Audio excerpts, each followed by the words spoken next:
দীর্ঘদিন ধরে মুখে, ঘাড়ে বা শরীরের কোথাও যদি আঁচিল হয় তাহলে অবশ্যই জেনে নিন আঁচিল কেন হয়। নমস্কার, আমি ডক্টর শম্পা, পূর্ব মেদিনীপুর থেকে। আমি একজন গভর্নমেন্ট রেজিস্ট্রার হোমিওপ্যাথিক ডক্টর। আজকের আলোচনার বিষয় হলো শরীরে আঁচিল কেন হয় তার কারণ সমূহ। প্রথমেই বলি, আমাদের শরীরে আঁচিল হওয়ার প্রথম কারণ হলো হিউম্যান প্যাপিলোমা ভাইরাস। এই ভাইরাস আমাদের শরীরের যে কোনো কাটা স্থান বা ক্ষত স্থান থেকে খুব সহজেই আমাদের শরীরে প্রবেশ করে এবং আমাদের শরীরে ত্বকের ওপর যে কোষগুলো রয়েছে সেই কোষগুলোকে দ্রুত বাড়াতে সাহায্য করে এবং আমাদের শরীরে একটি মাংসল পিণ্ডর মতো তৈরি হয়। এগুলি দেখতে খুবই নরম, কোনো ব্যথা থাকে না, সহজেই নাড়ানো যায়।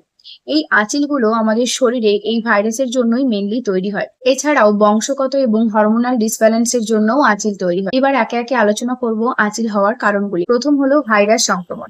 এই হিউম্যান প্যাপিলোমা ভাইরাস, প্রথমেই বলেছি, আমাদের শরীরের যে কোনো ক্ষতস্থান বা কাটা স্থান থেকে প্রবেশ করে আমাদের ত্বকের যে কোষগুলো রয়েছে সেগুলোকে দ্রুত বৃদ্ধি করে এবং আমাদের শরীরে নরম মাংসলপিণ্ড তৈরি করে। 2 নম্বর হলো বংশগত বা জিনগত। আপনার বাবা মা বা বাড়ির ঠাকুরদা ঠাকুমা, মামা বাড়ির দাদু দিদা, এনাদের যদি আঁচিল থাকে তাহলেও আপনার কিন্তু হওয়ার সম্ভাবনা থেকে যায়। 3 নম্বর হলো দুর্বল রোগ প্রতিরোধ ক্ষমতা। আপনার শরীরে যদি ইমিউনিটি পাওয়ার কম থাকে, আপনার শরীরে যদি খুব সহজেই রোগ সংক্রমণ হয়, তাহলেও কিন্তু আপনার শরীরে এই ভাইরাস খুব সহজেই প্রবেশ করবে।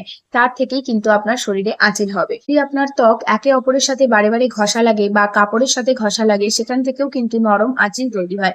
বিশেষ করে তা দেখা যায় হাতে। অনেকের হাতের বিভিন্ন জায়গায় ছোট ছোট আঁচিল তৈরি হয়।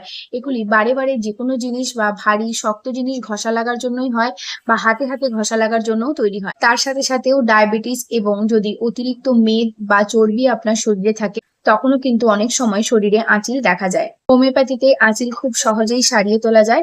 অবশ্যই একজন চিকিৎসকের পরামর্শ নিয়েই ওষুধ খাওয়ার চেষ্টা করবেন। সবাই সুস্থ থাকবেন, ভালো থাকবেন। নমস্কার।